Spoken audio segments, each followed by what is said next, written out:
मोला बार बार किथे धर्म के गोठला मत करे कर, लेकिन का बताओ मोर महतारी बहिनी मन बैठे है एक लोटा जल हर समस्या का हल वो हल।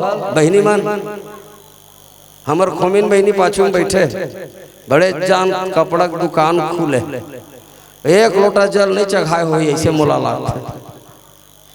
वो अपन घर वाला के कदम से कदम मिला करके होकर व्यापार बढ़ाए के काम करे है, तब जा करके व्यापार बढ़े है। लोटा जल चढ़ाए से नहीं बढ़े। और लोटा जल चढ़ाना है तो चढ़ाना चाहिए। भगवान राम अयोध्या जाए से पहले रामेश्वरम में भगवान भोलेनाथ के शिवलिंग के स्थापना करके उमा जल पहली चढ़ाई सोला पहलगी करी।